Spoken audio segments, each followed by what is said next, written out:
Yan, sabay-sabay natin basahin ng isang talata na nagpapakilala kung sino yung ama ng kasinungalingan. No? So, sabay-sabay natin basahin. You belong to your father, the devil. And you want to carry out the desires of your father.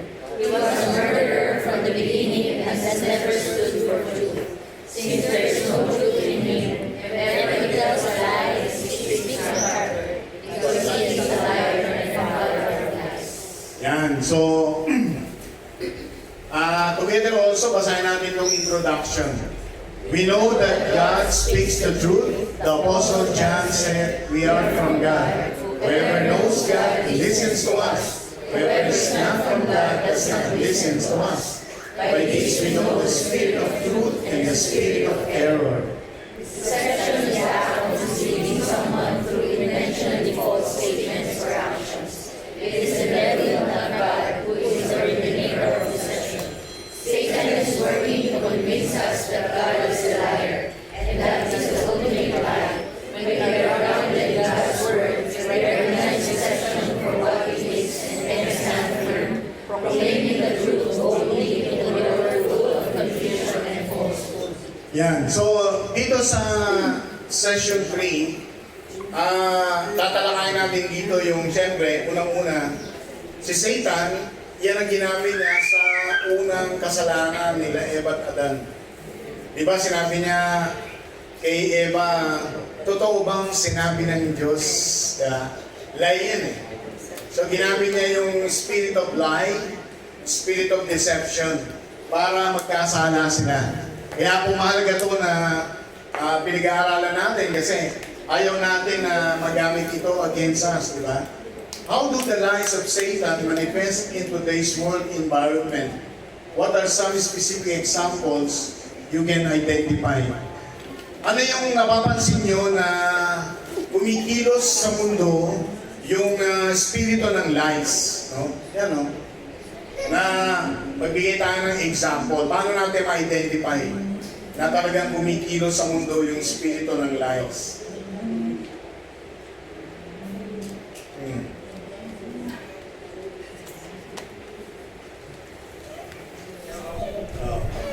Dito lang sa UAE, marami, no? Kasi pagdating dito, sabi, wala akong asawa.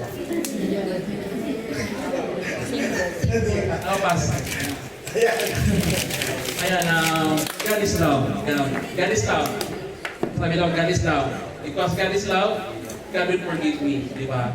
Ganon. So, marami pong sa US lalo, when you ask them, do you believe that you are a good person?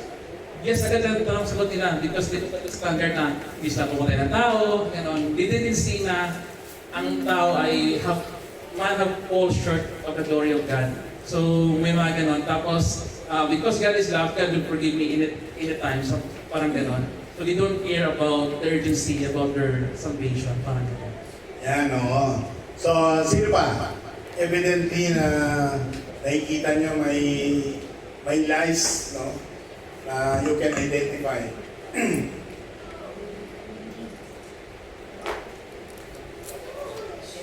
Any other example? Sister Shah. Kasi yung ngayon po sa sobra pong open ang sources of information sa social media, hindi na po nasasala kung yung po bang mga kahit po yung mga devotional or yung teachings talaga po pang sound doctrine or biblical. So ayun po yung nagagamit po ng kaaway na hindi din po natin chine-check maigi kung yung po bang author or yung source po nun talaga po ano po ba yung statement of faith po nila. Yan, oo.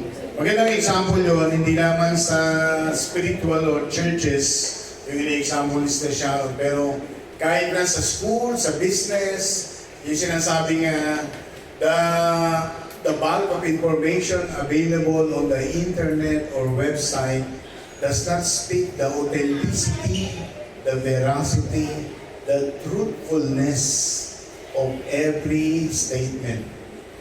Bakit? Wala nakakalam kung sino yung tama. Tanungin mo si ChatGPT. Sasagutin ka rin. Di ba? Pero pag tinanong mo si Mr. Google, sasagutin niya ka rin. Di ba? Pero pwedeng magkaiba sila. Di ba? So, hindi natin alam kung sino yung totoo. Di ba? Kasi nga, may spirit of lies eh. Di ba? So, sa mundo natin, maraming spirito na pakana ang diablo na magsinungaling. No? So, how do we overcome lies and dishonesty? Unang-una, sabi rito, we have to believe Jesus Christ as the only true God. Sa mundo kasi, maraming Diyos na pwedeng sambahin. At maraming ipapakilalang Diyos sa balat ng tao, sa balat ng lupa. No? Kaya dito sa John 8:44, in-expose ni Jesus Christ yung pinanggagalingan ng kasinungalingan. The author, no? The author or the source. Kaya sabi niya dito, you are of your father, the devil. No? Kaya yung minsan yung mag-asawang nag-aaway, sabihin niya, ano ka ng tatay mo sinungaling? Hindi ba? Minsan may marinig na gano'n eh. Pero si Jesus Christ ang unang nag-ano nun eh. Di ba? Sabi niya, you are of your father, the devil. And the last of your father, you will do. He was a martyr from the beginning, abode not in the truth, because there is no truth in him. When he speak a lie, he speak of his own. And he is a liar and the father of it. Kaya, kalimitan, pag may nagsinungaling, sinasabi niya kagad, totoo ba yung sinasabi mo? Pag sinasabi mo, totoo yung sinasabi ko. O sige, liars go to hell. Hindi, ako pupunta sa impyerno. Natatakot pumunta sa hell. Kasi si Satan ang father ng lies eh. Diba? Liars go to hell, sabi ng Revelation. Now, the Bible says in John 8:31, if you will continue in my word, then are you my disciple indeed. And you shall know the truth, and the truth shall make you free. Ito po yung dalawang example. Can you read Genesis 3:1? Yeah. Now the serpent was more crafty than any of the wild animals the Lord God had made. He said to the woman, did God really say you must not eat from any tree in the garden?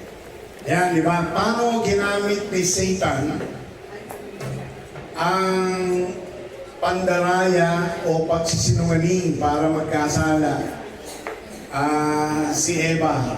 Yung salita ko ng Diyos. Di ba? Sabi yan, did God say that you are not allowed to eat any tree or any fruit in the garden? Kaya tayo bilang mga Kristiyano, mahalaga sa atin yung nagbabasa tayo ng salita ng Diyos.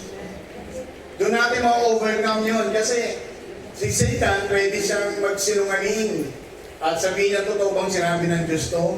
Pero pag hindi tayo nagbabasa ng salita ng Diyos, pwede rin tayong madapa, katulad ng Eva. Di ba? Pakibasa itong 2 Corinthians 11:3. Yan.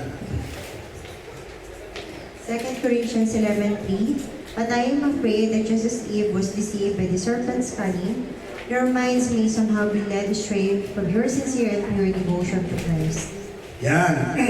Kung paano raw si Eve, si Eva ay nagkasala dahil naniwala siya kay Satan, pwede rin tayong madisip katulad ni Eva. Yan po yung sinasabi ng 2 Corinthians 11:3. Kaya po, we have to believe only kay Jesus Christ. Bakit si Jesus Christ? Sabi niya, di ba, John 14:6, I am the way, I am the truth, I am the life. So, siya rin yung katotohanan. So, mahalaga na sa Panginoong Jesus tayo maniniwala at mananampalataya. Give some reasons why Christians continue to doubt their faith and believe the lies of the enemy. Bakit may mga Kristiyano na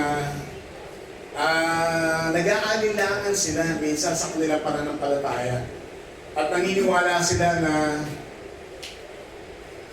si Satan sabihin na natin, no, magbibigay mo kita ng example, halimbawa, karamihan ginagamit niya to yung may isang Kristiyano na dapa sa kasalanan.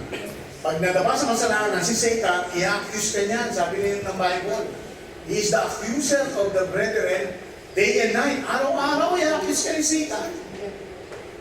Tapos sinasabi ni Satan, oy, hindi ka ba pinatawag? Ang laki ng kasalanan mo.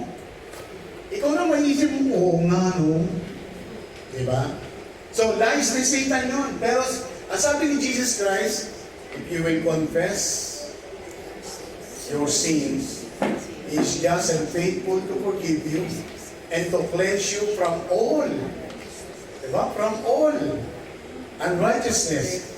Ang pangako ni Jesus Christ, patatawarin ka niya sa lahat. Pero si Satan, i-accuse ka pa rin niya. Wala, makasalanan ka talaga. Magkakasala ka uli. Huwag ka nang bumangon. Humiga ka na lang. No? Huwag ka nang tatayo uli. Parang gano'n. Si Satan, ganyan. Kaya, ano yung mga reason bakit kaya may mga Christian na nagda-doubt sila?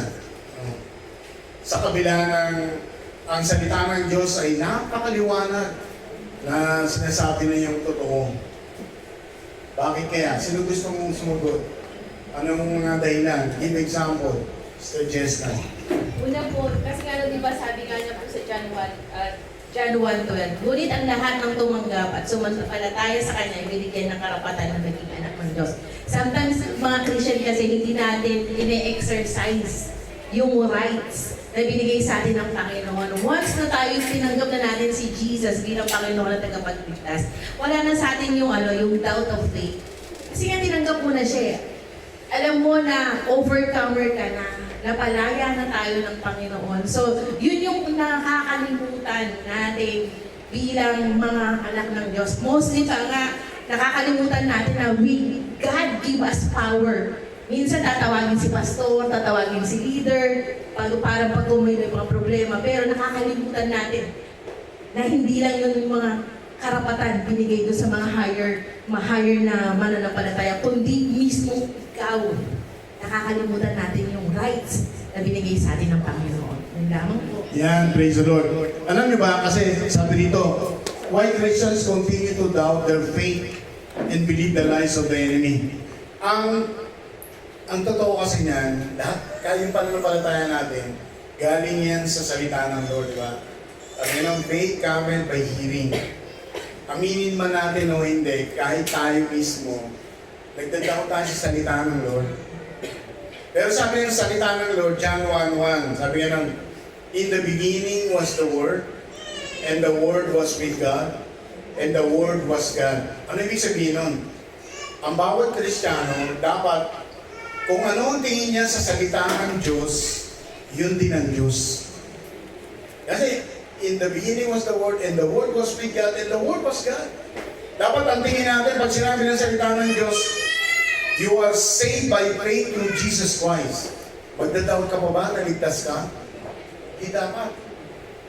Kasi tinanggap mo si Jesus Christ, ba't ka magdadoubt na hindi ka ligtas?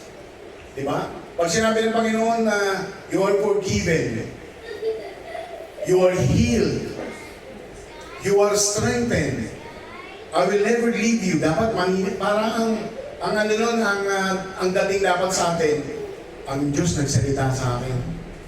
Hindi niya raw ako iiwan. Hindi niya ako pababayaan. Pinagaling ako ng Diyos. Pinalakas ako ng Diyos. Binigyan ako ng Diyos ng panibagong buhay. Dapat ganun tayo kung ano yung nabasa natin. Huwag na tayong mag-alinlangan, huwag na tayong mag-doubt. No? Kasi napakalaga nun na ang isang Christian, ang tingin niya sa Diyos, faithful ang God niya. Ang Diyos niya, hindi siya nagkakamali. At ang lahat ng sinabi ng Panginoon, totoo. Di ba? Dapat ganun po ang tingin natin. Palapaan natin ang Panginoon. Point number 2 natin, trust the Bible as the true Word of God. Yan. Sabi ng Jeremiah 1:12, then the Lord said to me, you have seen well, for I am watching over my word to perform it. No? So the truth is, God's Word is alive. Buhay siya. Kaya sabi nga gano'n, Hebrews 4:12, di ba? The Word of God is quick and powerful, sharper than the two-edged sword. Di ba? So, ang salita ng Diyos ay buhay siya, totoo siya, makapangyarihan siya. Hindi siya pwedeng sinulat na hindi mangyayari. Kasi sabi ni Jeremiah, the Lord said to me, you will sing well, you have seen well, I am watching over my word to perform it. Diba? Satan continues to lie outright and distort or pervert the truth to mislead the Christian and insists that the Bible is only written by man. The Bible is attacked open and viciously by false religion and worldly men who want us to think that the Bible is not literal, is not authoritative, and is not reliable. Ito po yung sinabi ko, Hebrews 4:12, the Word of God is quick, powerful, sharper than the two-edged sword. Pakibasa to, 2 Timothy 3:16-17. Nakalina na tayo.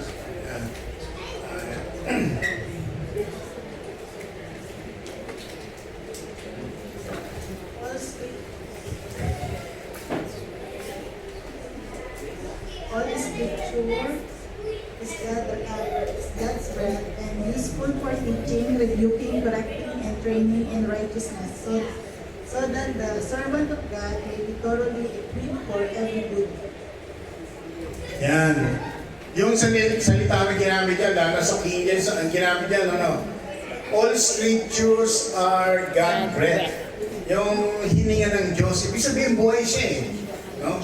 Makapangyarihan siya, totoo siya. Diba?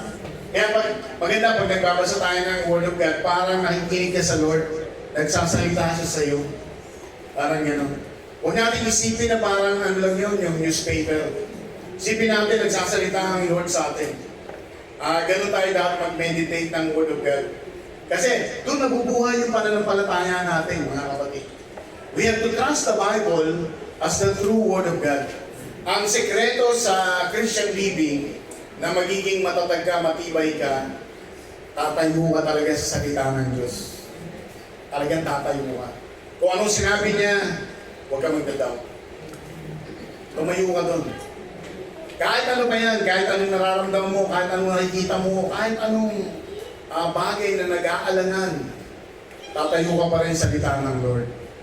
Yun yung victorious Christian living. No? Kasi nagsasalita ang Lord, sabi nga, no, hindi siya pwedeng nagkamali. At sabi niya, I have hastened my word to perform it. No? Minamadali ng Diyos na ganapin ang kanyang mga salita. Amen? Para pakan natin ang Panginoon. Give practical ways to counteract the lies that seek to distort our understanding and belief of God's Word from the Bible. Ano yung mga practical ways na pwede nating labanan yung mga kasinungalingan na nagsisira sa kaunawaan natin at pananampalataya natin sa salita ng Diyos. Siyempre, si Satan, maraming ginagawang kasinungalingan niya. Number one, sasabihin niya, gawa lang naman yan ng tao eh. Tao ang sumulat niya, ba't ka maniniwala? Diba? Ano yung mga counteract natin? Example, para yung mga napapag-aralan natin sa salita ng Diyos, paniniwala natin, ay hindi tayo pwedeng madala sa kasinungalingan ni Satan. Anong practical example natin? Para ma-counteract yun. Anything na, Sister Marie? Sa akin po pagka dumadating po sa problema o kaya nagkakaroon ka ng fear, kumbaga kung may nababalitaan kang hindi maganda, kaya masyado kang nag-aalala sa buhay mo. Sa akin po ang pinangahawakan ko po yung salita ng Lord. Pagka dumadaan po ako na nalulungkot din po ako at may yung time na talagang minsan sobrang nalulungkot ka, ang pinaka-comforting words na pinanghawakan ko po is yung nasa John 14:1, don't let your heart be troubled but you trust in the Lord. So yun po sa akin pa, yung pinaka-counteract ko po is Word of God din po pas.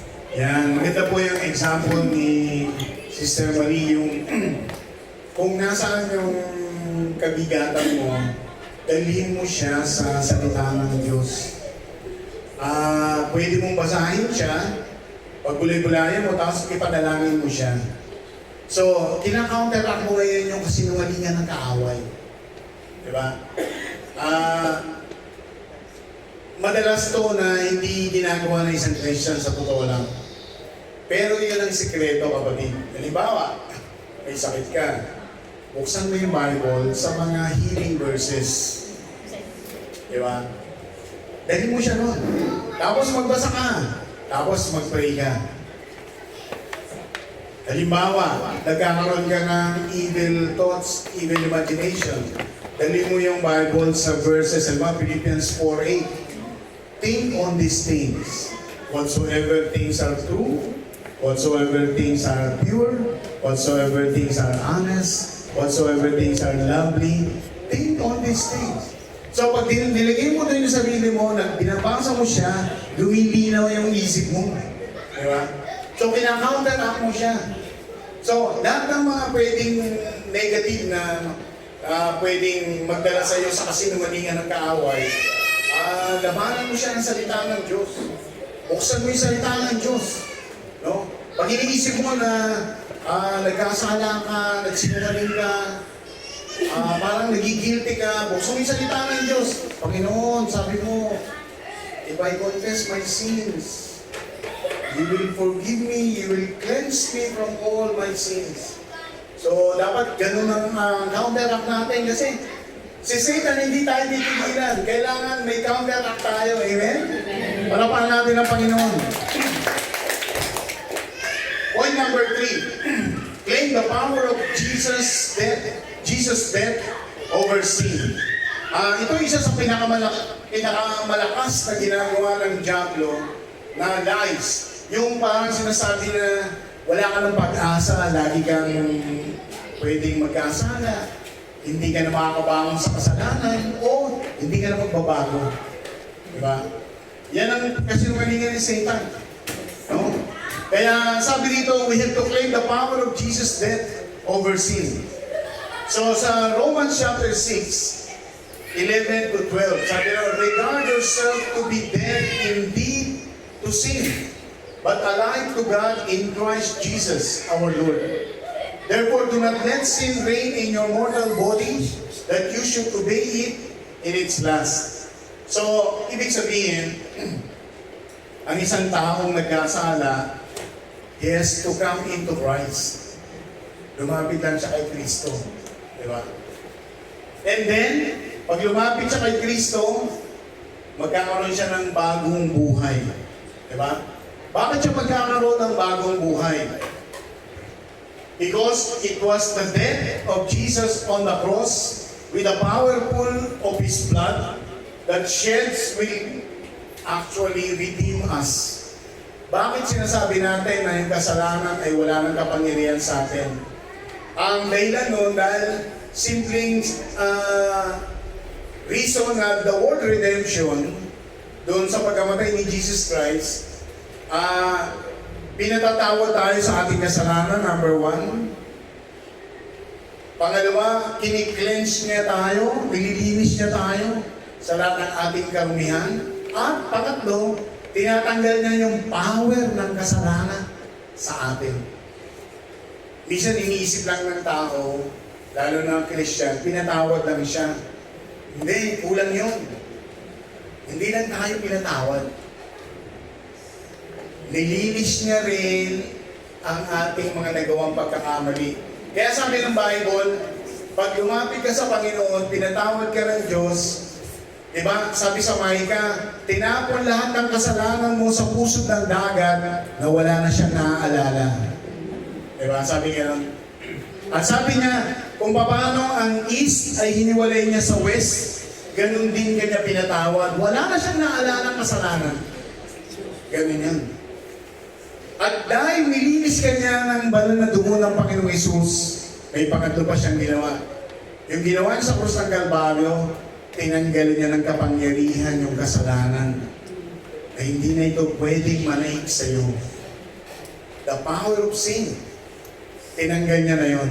Kaya yun yung sinasabi ng Romans chapter 6, na Ang isang Kristiyano, sabi nga nun, you are no longer slave unto sin, sabi nga nun. But you are a slave of righteousness unto God. Amen? Palapakan natin ang Panginoon.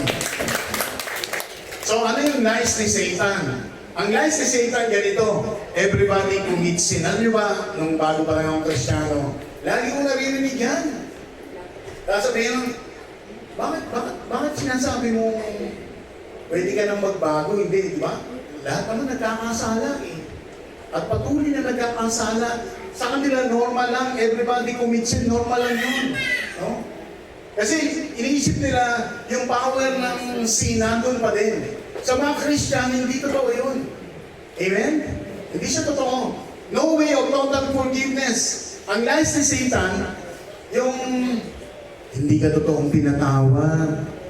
Ang Diyos, laging nakikita yung kasalanan mo, hindi siya totoo. Kasi kung totoo yun, walang pwedeng humarap sa langit sa presensya ng Panginoon. Dahil lahat ng tao makasalanan. Amen? So hindi siya totoo. Na ang kasalanan na pinatawad natin, dala-dala pa rin natin. Hindi siya totoo. No? Pangatlo, sabi ito, hide or continue in sin. Pag nagkasala tayo, mas maganda, itago mo na lang or magtago ka na lang. Diba yung may mga Kristiyano, pag nagkasala sila, nakagawa sila ng mali, ayaw magpakita sa church. Diba nagtatago? Ganun yun. Lies ni Satan yun eh. So dapat, pag tayo ay nagkasala, humingi tayo ng tawad sa Lord, harapin natin si Satan. Satan, I am forgiven. Number 1 yun. I am set free. Diba? And Satan has no power over me. And sin has no power over me. Amen? Palapakan natin ang Panginoon. Hallelujah.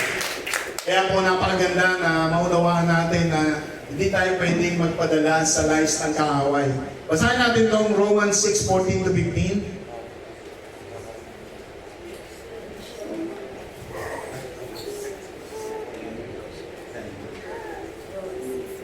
And Romans 6. Binanggit ko kasi 9 and 10, no? Romans 6:14-15. Romans 6:14-15. For sin shall no longer be your master, because you are not under the law, but under grace. Verse 15, what then shall we sin because we are not under the law, but under grace? By no means. Yan, di ba sabi niyan, hindi na tayo pwedeng mapasailalim sa kapangyarihan ng kasalanan kasi we are not under the law. No? We are under the grace of God. Sabi niya nun. So dahil sa Panginoon ay tinatanggal niya yung kapangyarihan ng kasalanan. How can we better equip ourselves against sin to avoid and respond to the deception propagated by Satan? Siyempre, dahil sa ginawa katulad ni Satan kay Eva at Adan, nagsinungaling siya kaya nagkasala. Ang tanong dito, paano natin i-equip yung sarili natin, against sin, to avoid the lies and deception of the enemy. Ano ang magandang gagawin dapat ng mga Christian para maihanda niya ang kanyang sarili na hindi siya malilinlang ang kaaway para siya magkasala?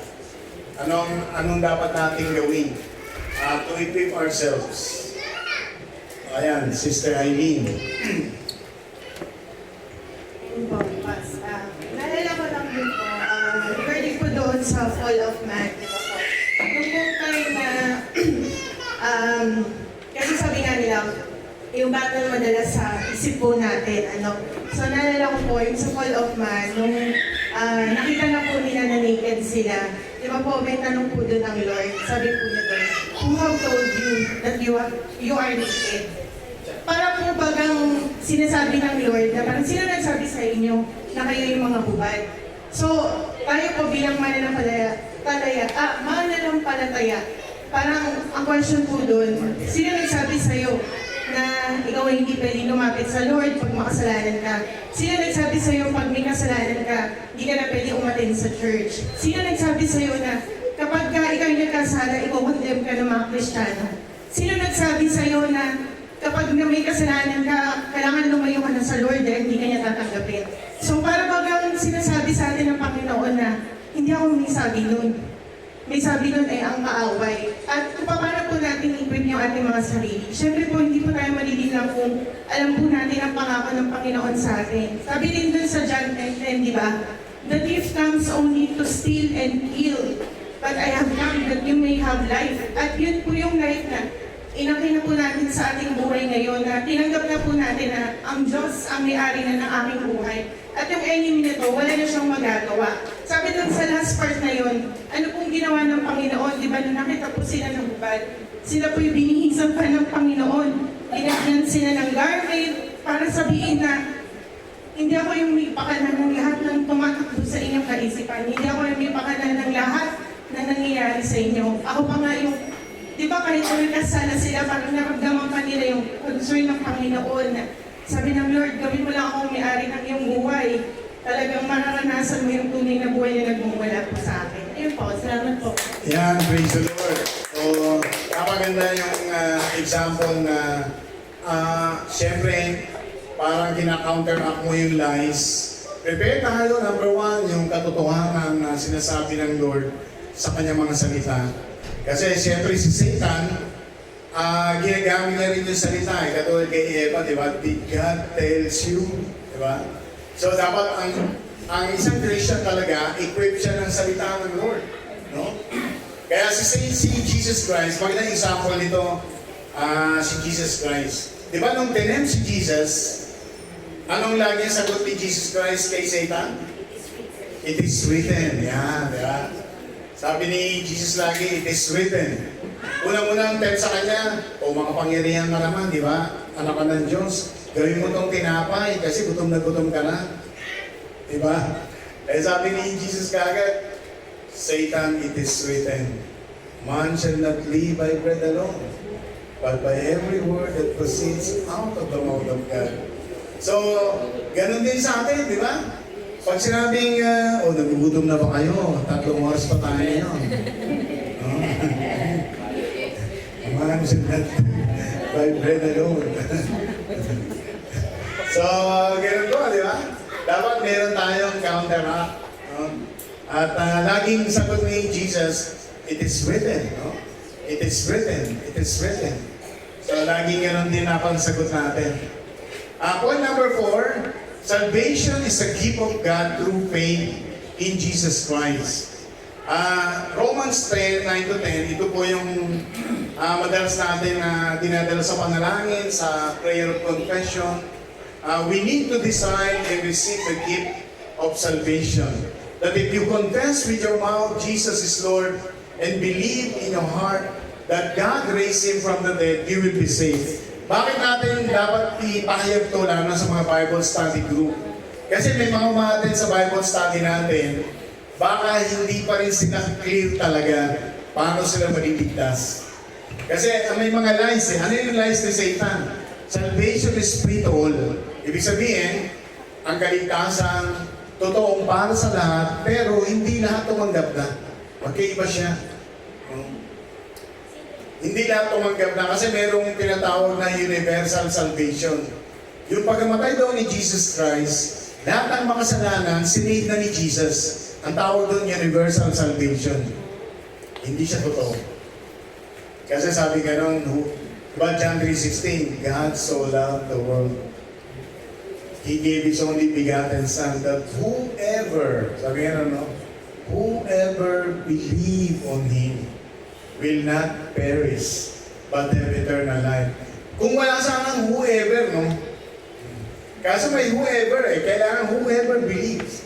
Pangalawa, dito sa mundo, sabi nga nun, there is no hell. Marami na ako na-share niyan. Ang sagot, Brother June, wala namang hell eh.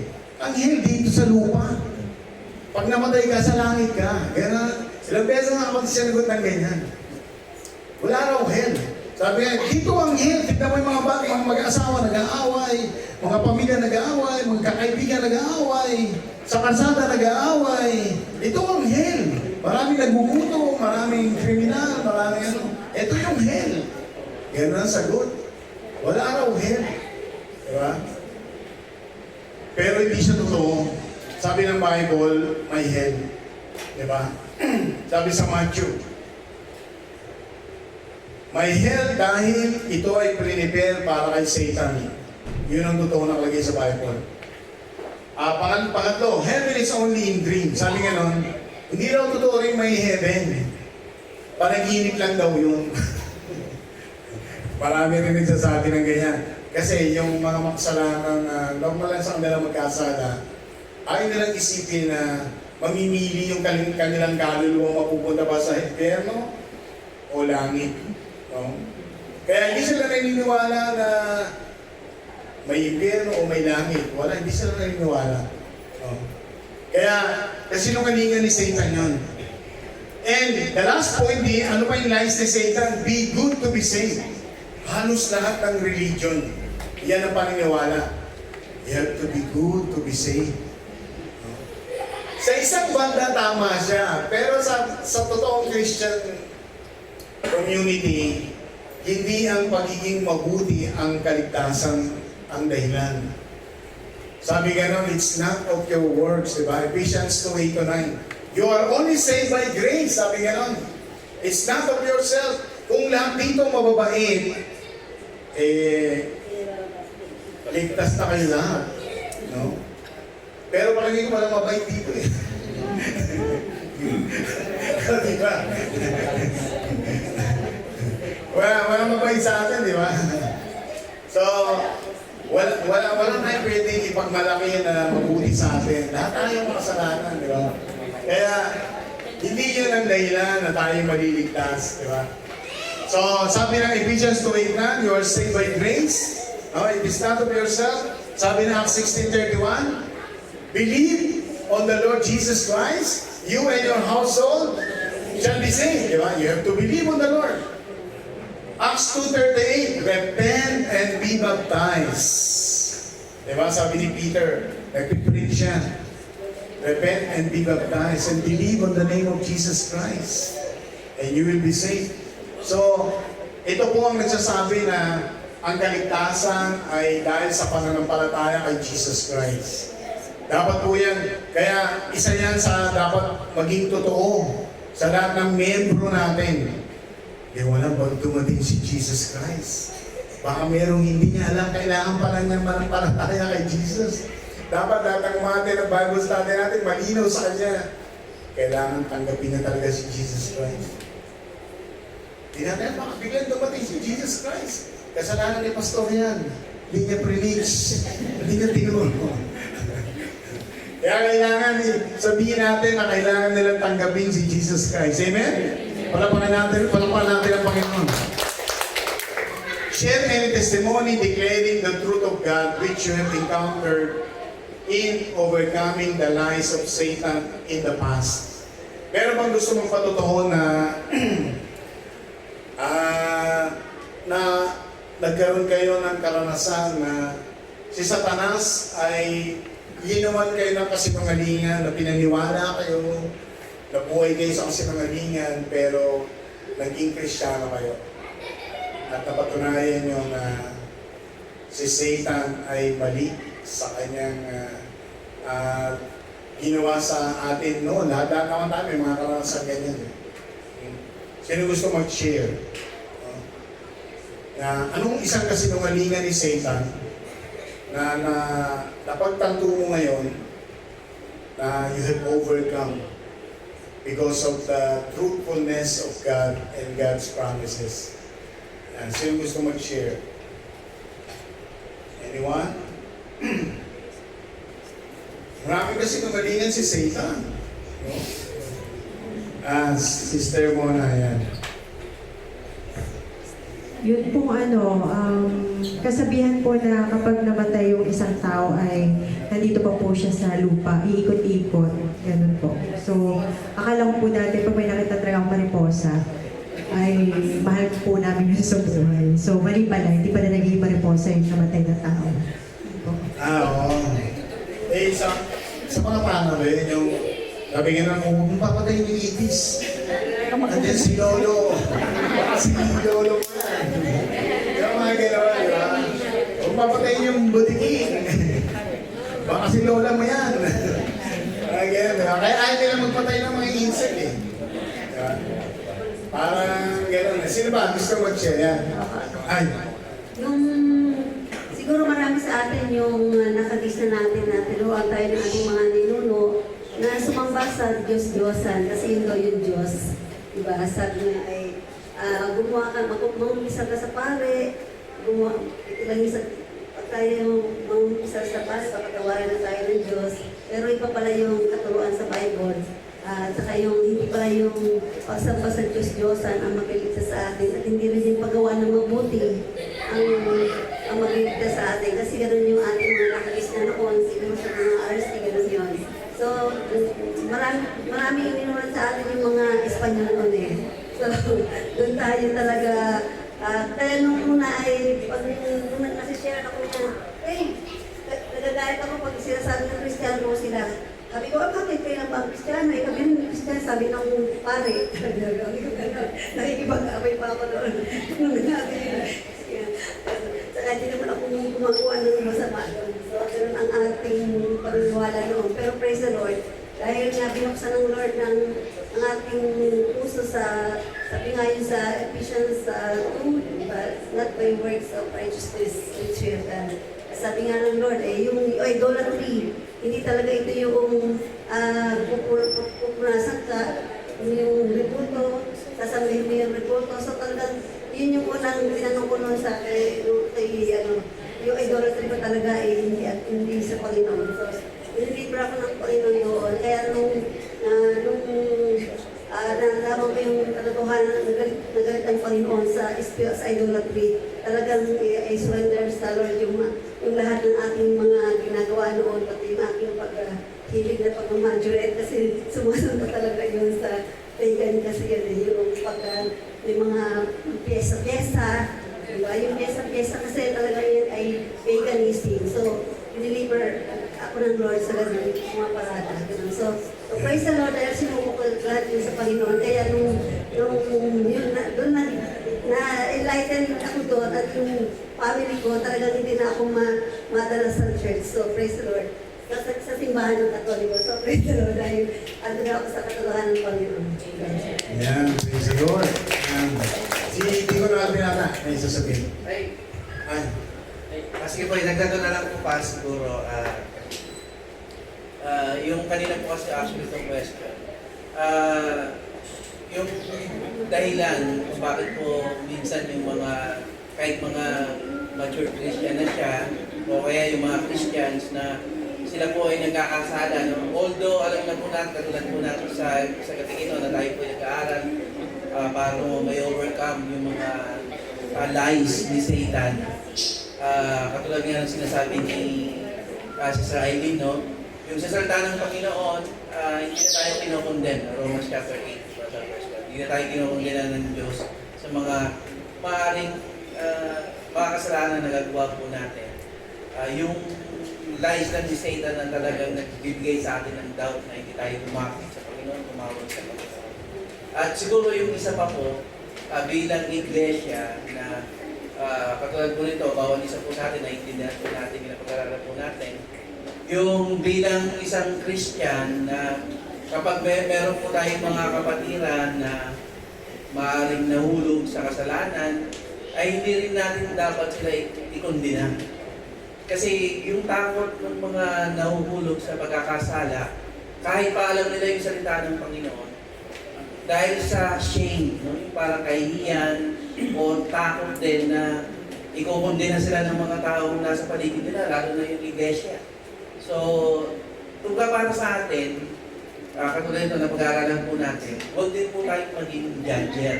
Parang tayo yung nag-judge sa mga kapatid natin sa pananampalataya. Instead, encourage po natin sila kung paano tayo pinatawag ng Diyos. at sila na nahulog sa pagkakasala ay siguradong papatawarin ng Panginoon. Ganun din dapat natin tinitingnan yung mga kapatid natin ay hindi po natin sila nilalayuan o pinagkikismisan o kumbaga alam niyo po yun yung i-judge po natin sila. So, kailangan po.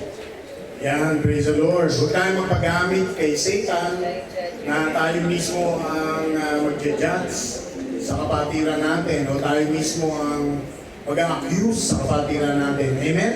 Parapakan natin ang Panginoon. In conclusion, sabi po dito, Jesus Christ is the true way to overcome. Sabi nga ng John 8:36, if the Son therefore shall make you free, you shall be free indeed. Ang sabi po ng 1 John 5:13, I'm writing this to you so that you may know that you have eternal life, you that believe in the Son of God. So ang isang malaking katotohanan na kailangan talaga natin para sa ating kaligtasan ay walang iba kundi ang ating Panginoong Yesus. Amen? Parapakan natin ang Panginoon at tayo po'y manalangin ito. Basahin natin. I pray that many people will be delivered against the lies of the enemy and be enlightened through the sharing of the gospel of Christ. I